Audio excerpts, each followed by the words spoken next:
हाय दोस्तों, नमस्कार। जैसा कि आप जानते हैं, मोदी जी फिर से सरकार में आ गए और प्रधानमंत्री की शपथ ले ली और नीतीश कुमार भी साथ दिया और नायडू जी ने भी साथ दिया।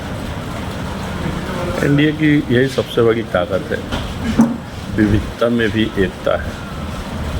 वो एकता की दम इन्होंने दिखा दी। विपक्ष चाहे कितना भी चिल्ला ले, कोई फ़र्क नहीं पड़ता, क्योंकि इंडिया की मजबूत रणनीति है। ये जो रणनीति है वो काफ़ी मजबूत है। सब दिखते तो अलग अलग हैं, लेकिन मोदी जी के नेतृत्व में सब एक दूसरे मिल जाते हैं। खास बात है कि इस बार ईवीएम को ना तो किसी ने हैक किया, ना कि फर्जी कोई वोटिंग हुई, और ना ही कुछ ऐसा कुछ हुआ जिसके चलते विपक्ष कुछ बोल ही नहीं पाए। सभी खुश हैं, जो हार गए वो भी खुश हैं, जो जीत गए वो भी खुश हैं। मैं तो कंफ्यूज हूँ कि इलेक्शन करने की ज़रूरत ही क्या है। ना तो कोई जीतने वाला भी खुश, हारने वाला भी खुश, तो समझ में नहीं है। भारतीय जनता पार्टी का नारा था 400 पार, पर 400 पार तो नामुमकिन ही है। लोकतंत्र में तो नामुमकिन है 400 पार करना, लेकिन इन्होंने अपने बहुमत दे लिया, एनडीए की सरकार बना ली। अब मैं ये कहना चाहता हूँ कि सरकार ने जितने भी फ्री सेवाएं दे रखी हैं, 2 किलो अनाज, 3 किलो अनाज, 4 किलो अनाज, ये सारे बंद कर देना चाहिए। क्योंकि इस इलेक्शन से ये तय हो गया है कि किसी को आप कितने भी लालच दे दो, चाहे किसी को कोई भी आप मदद कर दो, चाहे किसी को कुछ भी खिला दो, इलेक्शन अपने हिसाब से होगा। जो पैसा हम इन लोगों को फ्री में देते हैं, दाल चावल खाना पानी जो भी हो, उस पैसे को देश के विकास में यूज करना चाहिए, क्योंकि इनको ज़रूरत नहीं है। अगर ज़रूरत होती तो इसी सरकार को रिपीट करते, और सरकार रिपीट ना होने के कारण बहुमत से बन गई अलग बात है। रिपीट होने के कारण ये तो तय हो गया कि भारत सरकार के जो फ्री सेवाएं जो इन लोगों को मिल जाती है आरक्षण के नाम पे, चाहे गरीबी रेखा के नीचे के नाम पे, ये सारे बंद कर देना चाहिए। और जिस तरीके से इलेक्शन खुल के हो रहा है, उसी तरीके से फील्ड में भी लोगों को खुल के अपना नौकरी लेना चाहिए, व्यापार करना चाहिए, अपना विकास करना चाहिए। क्योंकि इस इलेक्शन में ये तो तय हो गया कि आप कितना भी मदद करो, पर लोग तो अपनी वही पिछली राजनीति ही करेंगे। जात के नाम पे, धर्म के नाम पे वोटिंग चलता रहेगा। हम नहीं, हमें सरकार कितना भी चाहेगी हम ये जातिवाद ख़त्म कर दें, ये धर्मवाद ख़त्म कर दें, और ये राज्यवाद भी ख़त्म कर दें, भाषावाद ख़त्म कर दें, लेकिन ये ख़त्म होने वाला नहीं है। इसीलिए मैं मोदी जी से आग्रह करूँगा कि जितनी भी फ्री सेवाएं आप दे रहे हैं, वो सारी सेवाएं बंद कर दिया जाए, और जितना पैसा आप इन सब चीज़ों पे खर्च करें वो बच्चों को स्कूल शिक्षा में लगाएं। लड़कियों की फ्री शिक्षा करें ताकि लड़कियां हमारी पढ़ें, जो बेचारी पढ़ नहीं पा रही है, जिनका फीस नहीं भर पा रहा है, ये सारे पैसे उन चीज़ों पे खर्चे। गरीब की लड़की पढ़ेगी तो IAS IPS बनेगी। अमीर लोग तो अपना बच्चों को पढ़ा ही रहे हैं, लेकिन ये ख़त्म हो जाएगा। चाहे गरीब का लड़का हो, कोई भी गरीब का लड़का हो, तो शिक्षा में, मेडिकल में इन सब पैसों को खर्च किया जाए। जो इनको 2 किलो 3 किलो चावल जो दे रहे हैं, किसी को लाइट बिल फ्री दे रहे हैं, ये सब बंद कर दें।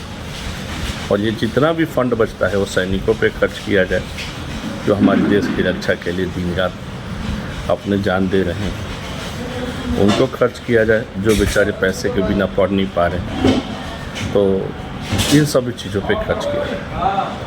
क्योंकि कोई भी राजनीतिक पार्टी इन सबों पे खर्चा नहीं कर रही है। ठीक है, अगर इस पर खर्चा किया जाए तो कम से कम आने वाले 5 साल में भविष्य बच्चों को तो अच्छे हो जाएंगे।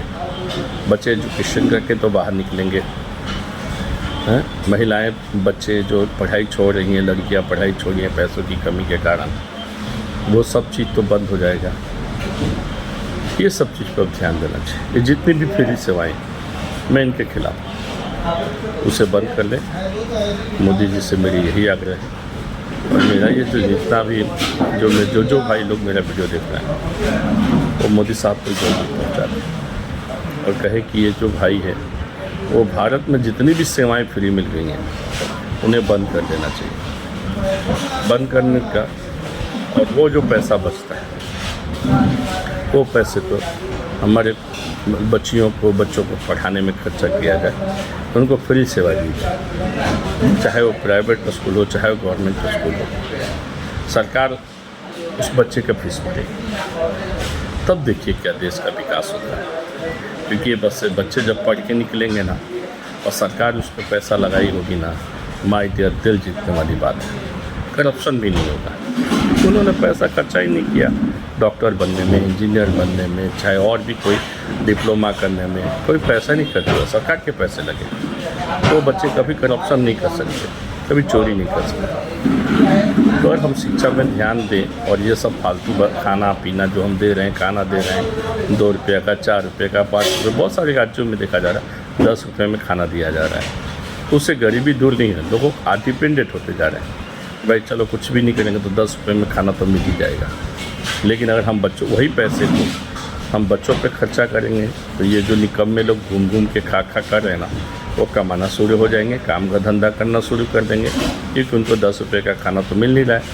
और बच्चों को, जो बच्चे पढ़ नहीं पा रहे हैं, जिसके चलते हमारी गरीबी बढ़ती जा रही है, वो धीरे धीरे कम होती चली जाएगी। दूसरा बात है कि जनसंख्या पर नियंत्रण किया जाए। देखिए, जनसंख्या का नियंत्रण करना बहुत ज़रूरी है, क्योंकि आप देख रहे हैं अब प्रोडक्शन, खेती का जो उपज है, उससे ज़्यादा डिमांड हो गई है, तो हमें दूसरे कंट्री से मंगाना पड़ जा रहा है। तो कहने का मतलब आने वाली स्थिति बहुत ख़राब होगी। इसीलिए चाहे वो किसी भी जाति का हो, किसी भी धर्म का हो, जनसंख्या नियंत्रण कानून को पालन करें, नहीं तो हिंदुस्तान छोड़ के चले जाए। जहाँ उनको जाना है वहाँ पे जाए, जहाँ रहना है रहे। क्योंकि जनसंख्या अगर कंट्रोल नहीं किया गया तो आने वाले समय में मारामारी बढ़ जाएगी। अगर जो लोग इसकी बात नहीं मान रहे तो उनके पूरे परिवार को वोट देने का अधिकार भी छीन लेना चाहिए। अगर वोट देने का अधिकार छीन लिया जाएगा तो ऑलरेडी जनसंख्या कम हो जाएगी, क्योंकि ये वोट ही मेन है। जब इस इलेक्शन में तो पता चला कि अगर जिसकी ज़्यादा संख्या होगी वही इलेक्शन लड़ पाएगा, लोकतंत्र में वही राज कर पाएगा। चाहे वो पढ़ा लिखा हो, चाहे ना हो, चाहे अंगूठा छाप हो, चाहे दारू की दुकान क्यों ना खोल के रखिए, चाहे गुंडा भी क्यों ना, उनकी अगर संख्या ज़्यादा है, चाहे आप कितने भी अच्छे काम करें, अगर आपकी संख्या ज़्यादा नहीं है तो आप कभी भी इलेक्शन नहीं लड़ सकते, लोकतंत्र नहीं चला सकते। ये लोकतंत्र की खामियां भी कर सकते हैं कि लोकतंत्र में कोई कैटेगरी एरिया नहीं है। अगर आप जेल में भी हो तो आप इलेक्शन लड़ गए, जीत गए, तो जेल से बाहर आ गए, कानून आपको छोड़ दिया और आप लोकतंत्र चलाओ। तो ये थोड़ी बात समझ में नहीं आती, और ये समझ में इसीलिए नहीं आती कि लोकतंत्र में भी एक स्टैंडर्ड होना चाहिए। पढ़े लिखे लोगों को ही इलेक्शन लड़ने का अधिकार होना चाहिए।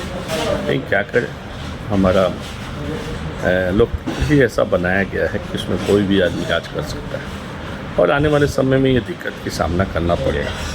जिस तरीके से IAS IPS चाहे गवर्नमेंट सर्विस लेने के लिए आपको एग्ज़ाम देने पड़ते हैं, उसी तरीके से इलेक्शन में आपका फॉर्म भरने के लिए आपको कैटेगरी एरिया बननी चाहिए। कम से कम BA BCom या BSc या इंजीनियरिंग फील्ड होना चाहिए, क्योंकि ये होने से ही आप अपना इलेक्शन फॉर्म भर सकते हो और आप लड़ सकते हो। दूसरी बात यह है कि मोदी जी को ये इलेक्शन में बहुत भारी पड़ा।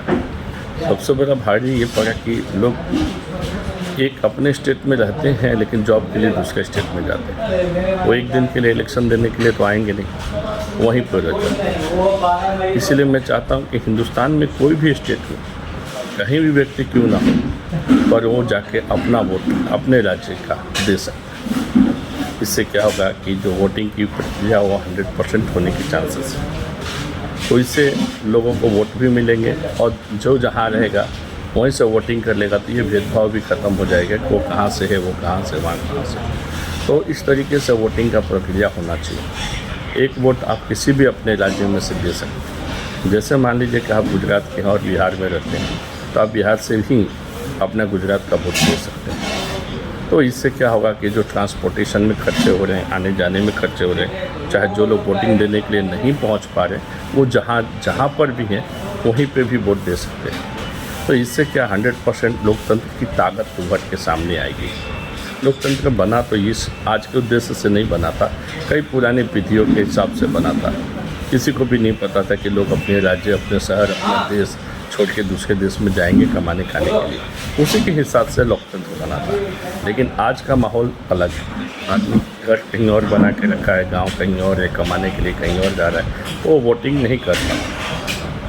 तो मोदी जी से आग्रह है कि ना ये काम करें कि हिंदुस्तान में कोई भी व्यक्ति कहीं भी क्यों ना हो, पर अपने राज्य की वोटिंग, अपने प्रधानमंत्री की वोटिंग वो कहीं पे भी रख के कर सके, जिससे लोकतंत्र काफ़ी मजबूत होगा और सही लोग चुन कर आएंगे। क्योंकि जो लोग पढ़े लिखे हैं, चाहे जो जॉब पे हैं, चाहे फ़ौज में हैं, वो नहीं पहुंच पाते वहां तक, अपने राज्य तक। और जिसका ये है कि जो गुंडे मवाली, जो लफंगे, जो लोग बैठे रहते हैं वहाँ टाइम पास करते हैं लोग, उन्हीं लोगों को वोटिंग काउंटिंग हो जाती है। और यही कारण है कि बेरोज़गारी बढ़ती चली जा रही है।